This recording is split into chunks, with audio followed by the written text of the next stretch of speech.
கட்டுப்பட்டவர்கள் தானே. ஆண் பிள்ளையாக இருந்தால் அங்கிய கால மனை கட்டுவதற்கு கட்டுப்பட்டார். பெண்ணாக பிறந்து விட்டால் பருவமடைந்தவர் மற்றொருவருக்கு மாலையிட்டு விட்டால் கணவனுக்கு தான் கட்டுப்பட்டவள். மற்றொருவருக்கு மாலையிட்ட பெண் பெற்றவர்களை அந்த பெண் மறந்துவிட வேண்டியதுதான். சுற்றி வளைத்து நீ எங்கு வருகிறாய் என்று எமக்கு புரிகிறது. சுருக்கமாக சொல். சுவாமி, கோபப்பட்டு விடாதீர்கள். மறுமுறையும் மன்றாடி கேட்டுக் கொள்கிறேன். என்ன கேட்கப் போகிறாய்? என் தந்தை தர்ஷன் நடத்தும் யாகத்திற்கு சென்று வர வேண்டும் என்று மனதில் தோன்றுகிறது. உத்தரவு கொடுப்பீர்களா? என்னை அவமானப்படுத்த வேண்டும் என்பதற்காகவே எனக்கு அழைப்பு விடுக்காமல் யாகத்தை தொடங்கி இருக்கிறான் தர்ஷன். எனக்கு வழக்கமாக சேர வேண்டிய அவன் பாகத்தையும் தர மறுக்கிறான்.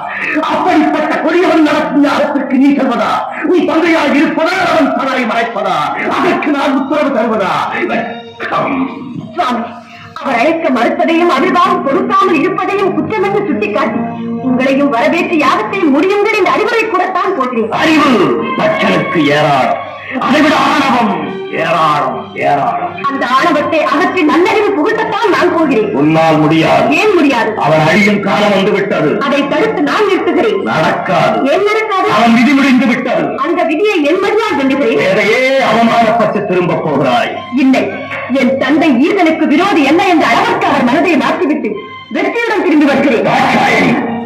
ஒரு பெண்ணுக்கு பிறந்த வீடு பார்ப்பதா